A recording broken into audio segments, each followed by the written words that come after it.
Good afternoon.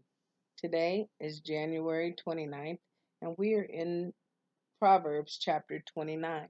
We hope that you've been being blessed thus far by our videos, and we encourage you throughout the remainder of the month of January to read one chapter in Proverbs a day. We understand and realize and know that there are 31 Proverbs and 31 days in January. And so we will begin with verse 1. He who is often rebuked and hardens his neck will suddenly be destroyed, and that without remedy. When the righteous are in authority, the people rejoice, but when a wicked man rules, the people groan. Whoever loves wisdom makes his father rejoice, but a companion of harlots wastes his wealth. The king establishes the land by justice, but he who receives bribes overthrows it. So here we see a few things going on in Proverbs, and it starts out about a person who is often rebuked and hardens his neck will be destroyed. Don't you know if someone is trying to give you good correction and they're continually telling you over and over the things that would help you, correcting you to turn from a behavior that's not pleasing in the sight of God to a behavior that will be pleasing, and at a point you get tired of them telling you, tired of them giving you correction, you become stiff-necked, hard-hearted.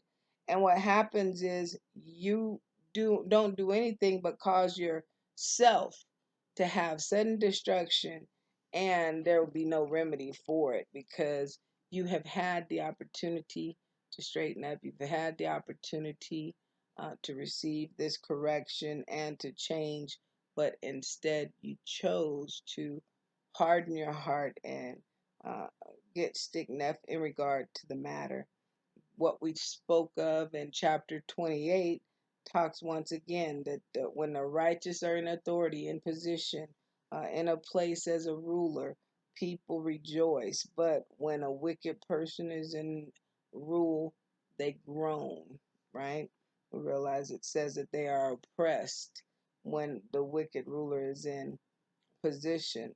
So anyone that loves wisdom, wow, they are a blessing and their father rejoices in them. It makes the father's heart glad because it lets you know that all the training and bringing up that you've done, it stuck, and they using it to be wise, to be successful, to be prosperous, and you'll be able to see it. But in the companion of harlots, waste his money. So that means if you choose to go the opposite direction, you know, you you will find yourself in a desolate, poor place because you're wasteful and you're not doing the things that you should be doing, and definitely you're not using wisdom with that which you have received. The king established the land by justice, but he who receives bribes overthrow it. Um, as establishes the land by justice, by truth, by the wisdom of God, by looking into the matter and judging it righteously and correctly. But when you are able to be paid off um, to fix a situation or to change what the truth of a matter is, then guess what? That uh, overthrows not only justice, it overthrows lands. It causes bigger problems that can come forth in the land, that can come forth to the people that you rule. And so it's not wise to receive bribes, and those that do cause more hurt than good. It might feel good for them, but they're causing more hurt to a bigger uh, group, a bigger, broader audience of people that they are responsible for. And so here in verse 5, it says, a man who flatters his neighbor spreads a net for his feet. By transgression, an evil man is snared, but the righteous sing and rejoice. And so, guess what? If someone's flattering you with their lips a little too much, they're laying it on pretty thick. More than likely, they're spreading a net for you to get caught up in. They're setting you up for something that's about to come forward, or they're trying to keep you from seeing the truth of a situation that is about to unfold. And so just be leery of that type of situation. You don't want to, just because people flatter you, think that they're for you, because that's not always the case. In transgression, the sins of an evil man, it's it snares them, it catches them up, it causes them problem, it causes them um, issue. But the righteous sing and rejoice. They don't have to worry about that. They don't have to worry about getting caught up and trapped up and tricked, or getting looking over their shoulder, as we said in chapter 27, 28. That, you know, they're running when no one's even after them, right? The righteous don't have that to worry about. We can live life and be happy and sing and rejoice in the goodness of God and all that He is, because we realize we don't we don't have a snare and trap for ourselves. It says the bloodthirsty hate the blameless, but the upright seek his well-being. A fool vents all of his feelings, but a wise man holds them back. If a ruler pays attention to lies, all his servants become wicked. The poor man and the oppressor have this in common, that the Lord gives light to the eyes of them both. And so we see here the bloodthirsty people who are evil and devise evil. They cannot stand the blameless.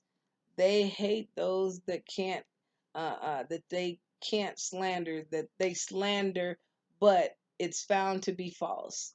They hate those that um, don't have a stain against them. And but the upright seeks the well-being of that person. Remember, I think a few chapters back we were talking about how a slanderer and a liar that would talk about or tell lies on a person, what they hate, literally hate that person. Why? Why did they hate them? Who knows? Could be because they're upright. It could be because they're righteous. It could be because every time I see them, I can't find any fault with them. I know something is wrong with them. And so they stir up gossip and they start slandering, just because um, they have no peace if you, in fact, are blameless. But those who seek, that are upright and seek the truth, they look for the well being of that blameless person. They look for that blameless person to be able to be vindicated even in the midst of the lies and the gossip. A fool vents all of his feelings, but wise men hold them back. It's so important that as Christians and as people who are wise, sometimes there are things that frustrate us. Sometimes there are things that make us angry. There are things that make us just so frustrated. But it doesn't benefit us to vent out all of our feelings and all of our frustration, because sometime in the midst of our frustration and sometime the thing that has us angry, it's best to be silent and pray and let God give you the words and the wisdom what to say or what to do in a matter, as opposed to just venting all your feelings and going talking. A fool talks all the time and never shuts up.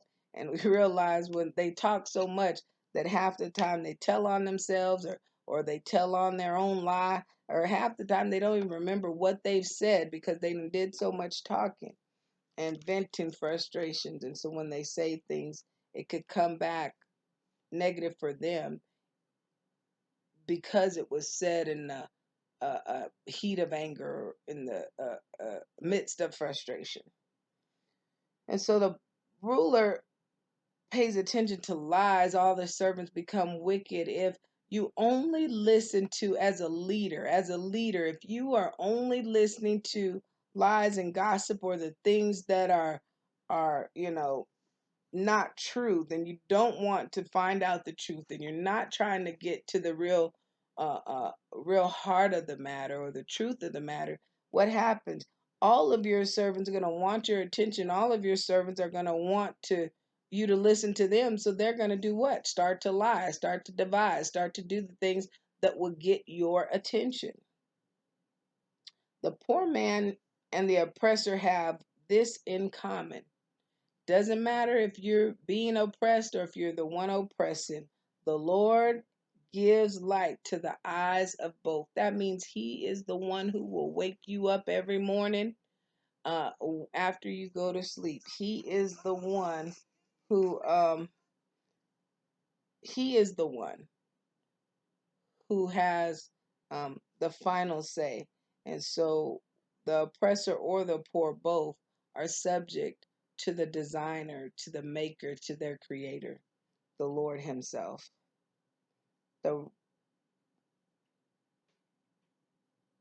And so verse 23 says this: a man's pride will bring him low, but the humble in spirit will retain honor. Um, Pride will bring you down. Pride always comes before destruction. Um, but if you are able yourself to be humble, humble in spirit, you will retain honor. Honor from the people around you, honor from the Lord. Honor will be given unto you if you will just humble yourself, right? Whoever is a partner with a thief hates his own life. He swears to tell the truth, but reveals nothing. This type of person is not going to be blessed. And obviously, um, if they're hanging with a thief, they hate their own life, because when you're caught stealing, what happens? It depends on who catches you. If the person you're stealing from catches you, you surely could lose your life. But if the authorities catch you, you can be in prison, whatever the case may be. It just means that you will are setting yourself up for um, punishment to come forth. An unjust man is an abomination to the righteous, and he who is upright in the way is an abomination to the wicked. I thought that was kind of interesting how it says here that the wicked are an abomination to the righteous, and the righteous are abomination to the wicked. But what it lets us understand is that each type of person can really and only appreciate those that are like themselves. So if I'm righteous, then I want to stay in the company of honorable, righteous, upright people.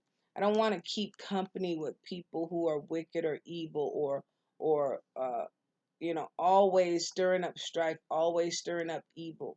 I don't want to be in the company of that person. But guess what?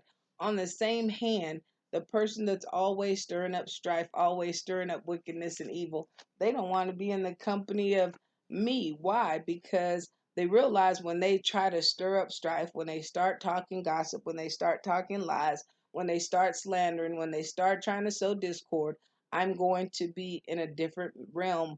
I'm not going to jump in and add to it and cause it to become more. What I'm going to do is flee from it, or say I don't want to hear it, as opposed to listening to the things and taking it all in. That's what people are looking for, people that'll be like them. But hopefully, we who are like Christ will set that as an example. We don't want to be around gossipers. One thing I say to people when they gossip a lot of the time, I said, wow, did you pray for that person? If this is going on, have you prayed that God would deliver them, that God would change them, that God would set them free from that? Or I say, you know what? Why don't you talk to them about it if that's the problem you're having? Why? Because that's what God would desire for us to do. He does not desire for us to get caught up in those kind of conversations and those worldly things that are not like Him. It's not an exemplifying of Him. and it's not even showing that you are Christ-like. Being Christ-like is doing the things that He would want you to do, surrounding yourself with people that He would want you to surround yourself with, and uh, being the light in the midst of darkness. So, with that, we hope that you've been blessed on today. In Proverbs chapter 29, we want you to encourage you to read the full chapter in chapter 29. And we want you to know that we love you and there's nothing you can do about it. Be blessed.